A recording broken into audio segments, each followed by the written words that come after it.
Here's the summary of the book of Daniel, chapter 13. The story of Daniel is a story about corruption in the justice system. Two elders have been corrupted by their lust and plot to set an innocent woman up for either the choice of sinning against God or getting condemned to death by the men. She chooses to stick by God's side and is rewarded by God through a man named Daniel.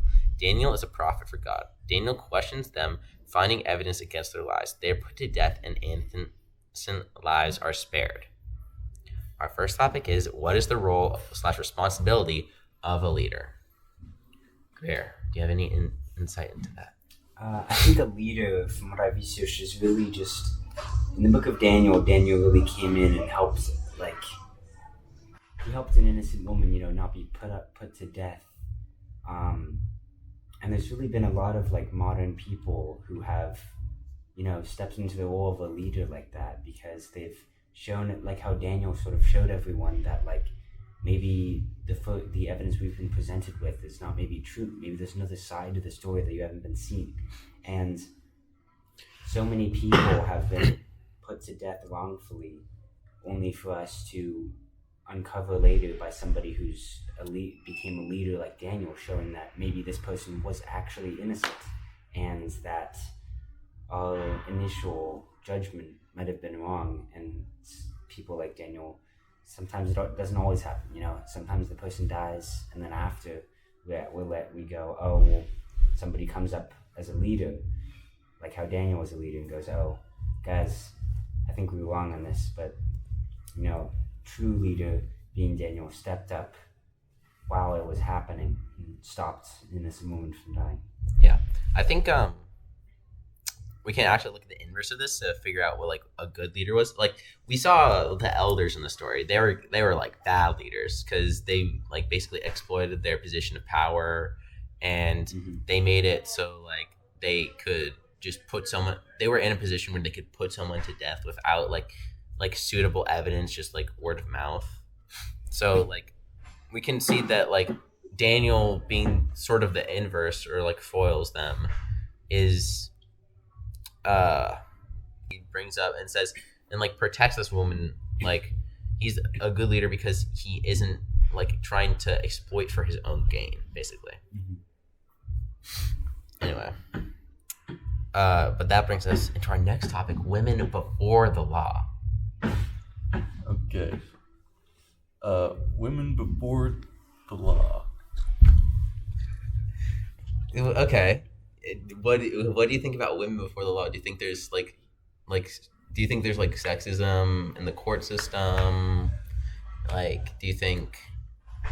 So I think that this story especially shows that back in the day when things were really, really uneven for women in the law system, they just didn't have much power, which is why the judges were able to use absolutely no evidence to convict her, the woman in the story, Susanna, that she had been sleeping with this random guy.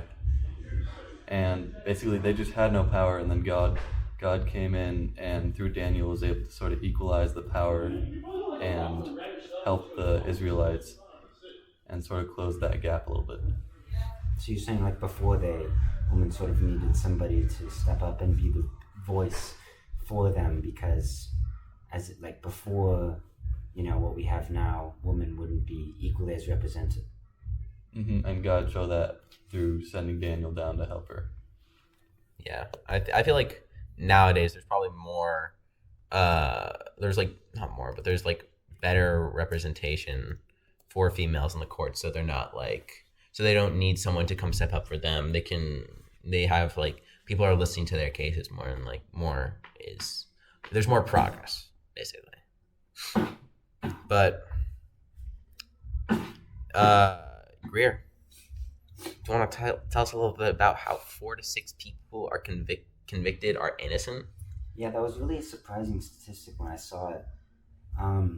It's relating to how a lot of them, our court system is much better than what old court system was. Maybe stuff like an eye for an eye, Hammurabi's code, stuff like that was really obviously much worse than the justice system we have now. But we're still not perfect, and it is hard to be perfect. But 4 to 6%, that's like 1 in every 20 people. That's still not that great for convicting people and putting people in jail.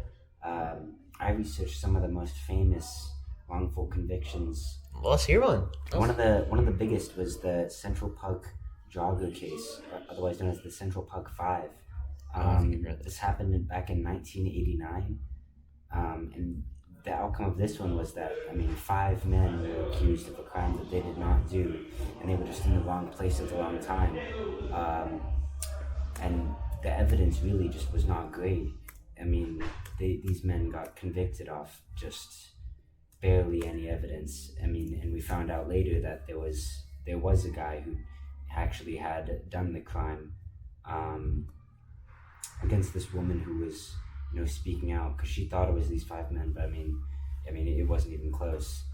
It was this man named Marshall Reyes who was actually the man who did the crime, but these 5 guys still spent 7 to 13 years in prison, and at this time they were all teenagers.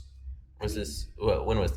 This was 1989. Oh, so like not a lot of the there's probably when there's like less security. It was, less DNA it was just stuff. in a park.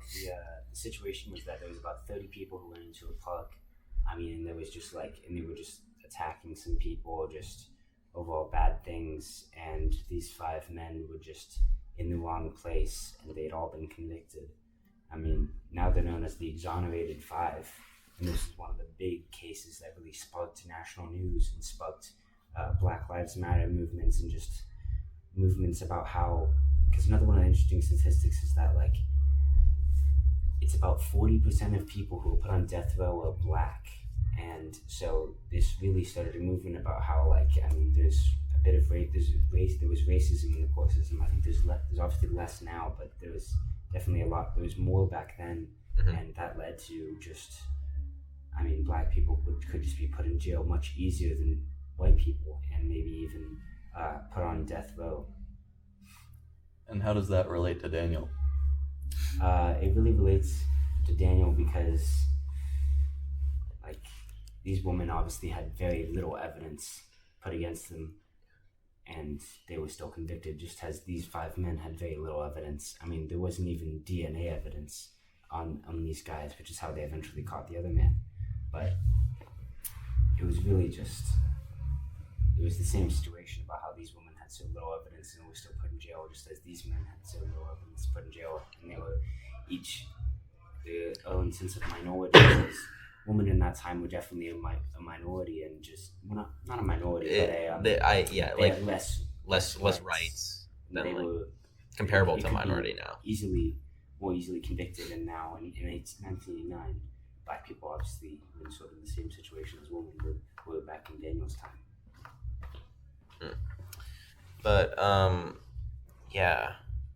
but can we really trust the justice system? Do you think people are that we can trust these people who've been put in power, that they will actually be making the right decision and not be bribed, or that they're actually going in with the true intent to help people? Yeah, so I think that the story shows that you can't actually always trust the people in power.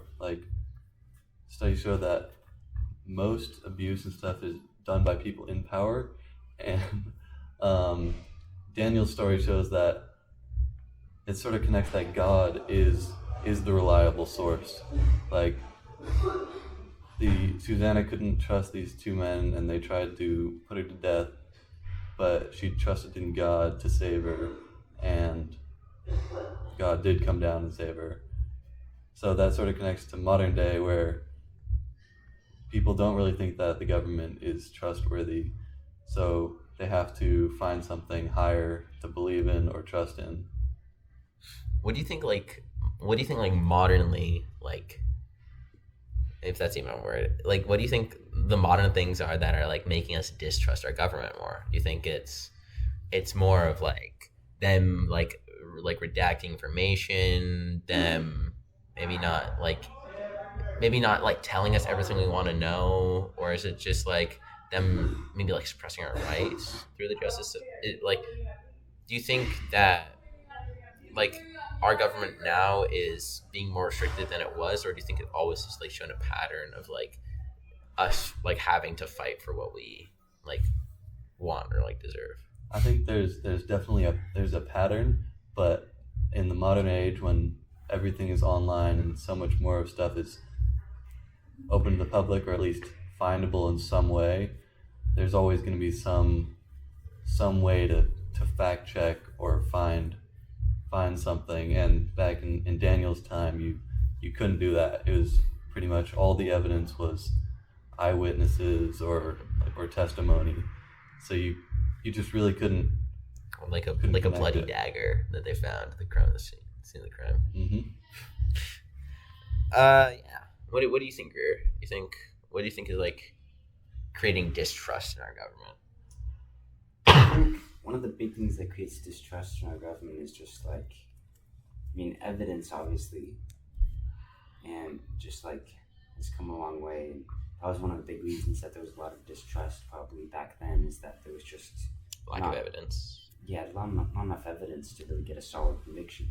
I mean, now it's really just like, I think one of the biggest things is that I think it has to do with like people lying under oath, and it's just like Lies of omission and stuff like that. or just like when people step in the justice system, it's like people will sometimes lie under oath and stuff, and it's not, and because we assume, like when you say, I will tell nothing, I say the truth, the whole truth, and nothing but the truth. I think people will just sort of assume that they're telling the truth, but I mean, sometimes they won't, and it's really hard to go back and, you know, retrace everyone's statements and say, and fact check everyone's statements. But it's just like, I mean, because people don't have a huge moral obligation that can overrule everything and be like, yeah, I'll say exactly what I need to say. Well, like people might just say something because it benefits them, stuff like that, over what's the real truth, because it benefits them, and there's not a big enough moral obligation to tell the truth. I'm gonna say something that it's sort of in contrast to you, but I think it puts our government and like modern governments more in like it like puts it more in like our scope. I think that like older governments were more, maybe not tyrannical, but they're more like focused on like a king or a ruler or just someone who's very powerful. There are a lot of more military states.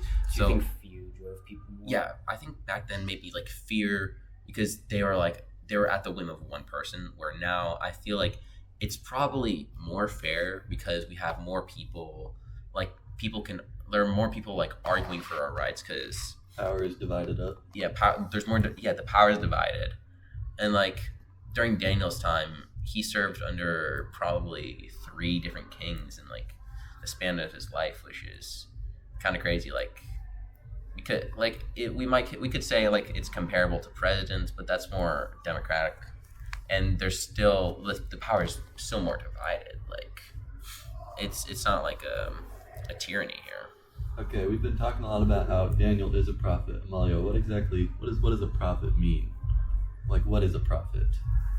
A prophet is someone who comes to deliver a message. They're sent by God, and they're basically they're trying to help us turn back to God, or sort of like understand. A lot of the prophets in Judaism, they came when they were either in like times of peril, or when they needed guidance. Like a good example is Moses, because he was sent during the time like when they were enslaved, and he helped free them.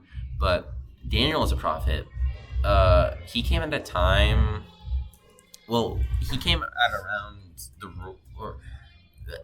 it's not really certain who wrote Daniel, because there are a lot of translations, and it was said to have been written by just an unknown Jewish author. But what we do know, it was written during the time of the Syrian Greek tyrant Antiochus Epiphanes, if that's how you pronounce it. And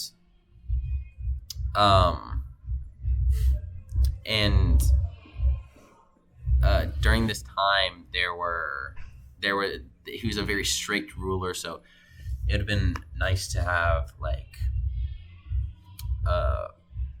just like some hope to like see Daniel a Hebrew in a position of power in a Babylonian society, along with like Shadrach, Meshach, and Abednego. He was like kidnapped by Nebuchadnezzar to like work as a counselor for him, to work in the court, or not the court, to work as what was he supposed to work at? As a wise man, basically. And he did. He was able to climb the ranks, even under King Darius, the Persian ruler. He was like highly respected. So I think during the time, him as a prophet, or the story of Daniel overall, could have been seen as hope that they could have power in the society that they're in. And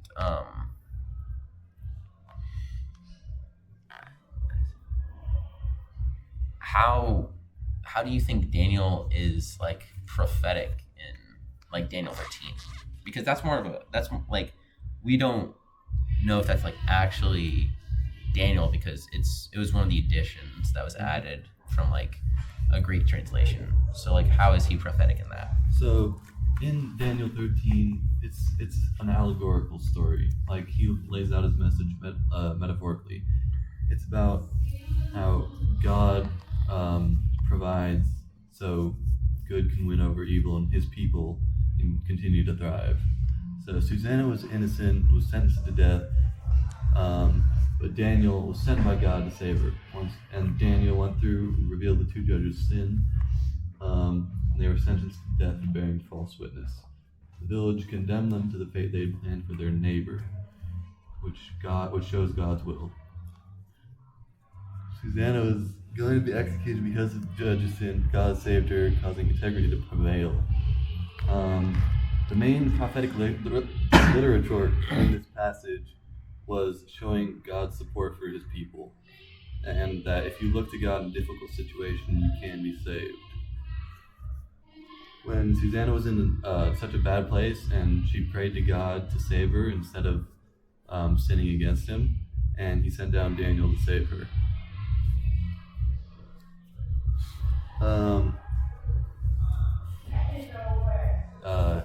So how is he, what do you think? Why do you think, how do you think he's prophetic in his, like given the context I gave you, like the time period, and how the like Hebrew people or the Jewish people might have been feeling, how do you think he was prophetic, like how that allegory could have been prophetic for them? Maybe not in like the traditional sense of prophetic, but like, I think it's because they were struggling, and people like Susanna were being taken advantage of. The Israelites were being taken advantage of, and it's prophetic because his message was that if you look to him, you can be saved. Or so it was, yeah, like you saying like their prophet, like the prophecy was, or not the prophecy, but him as a prophet was to show, like, give them hope, like in the time when they have like little to no power. Mm-hmm. Great.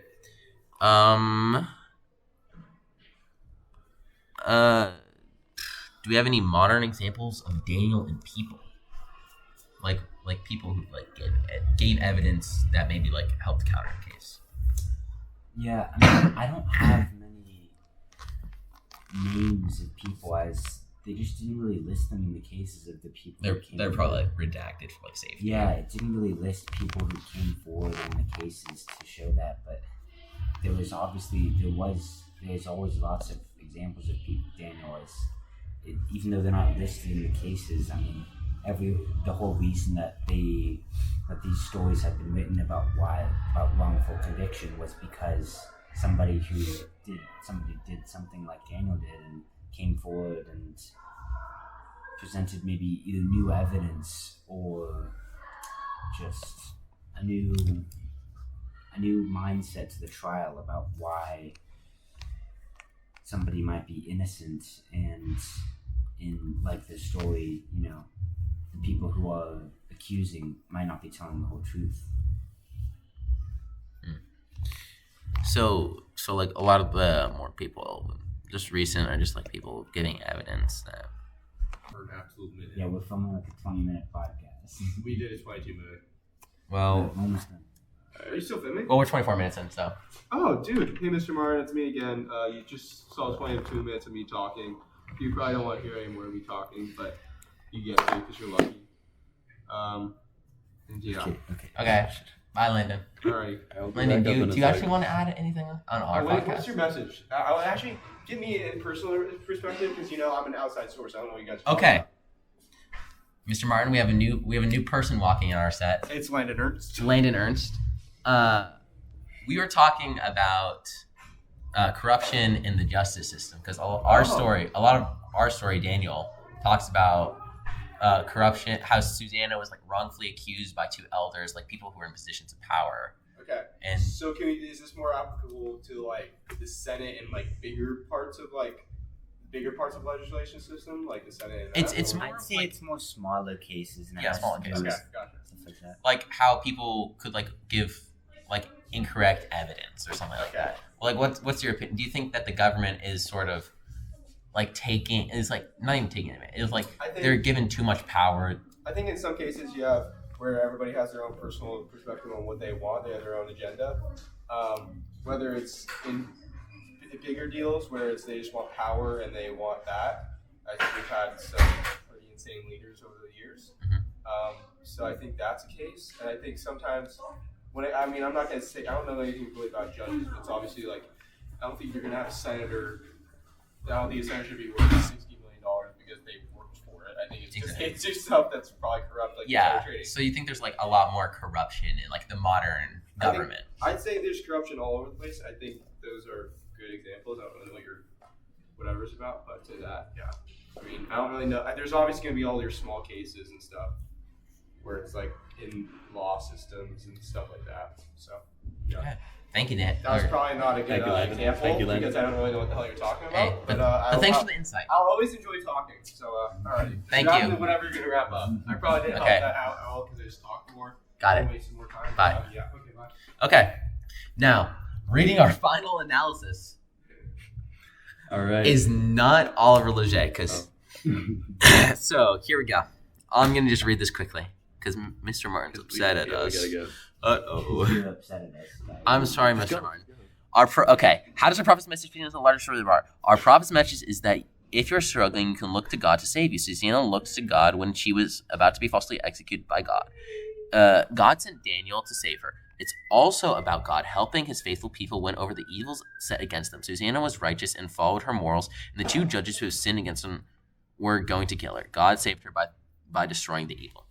Why is our prophet's message / story a unique addition to the Bible? Does it challenge all preconceived notions you held? This story is a unique addition to the Bible because it had no hero in the story until the very late when Daniel showed up. Susanna stayed loyal to God with no savior in sight and no way out. But in the end, there was a savior. This did not really change the preconceived notions that we had. What can we learn from the prophets about living justly today? We can learn that not everyone can be telling the truth until we have full understanding of a situation. We would not put any biases on people just because someone told us something. You have to see the facts and form your own opinions on the topics. Thank you, Mr. Martin. Goodbye.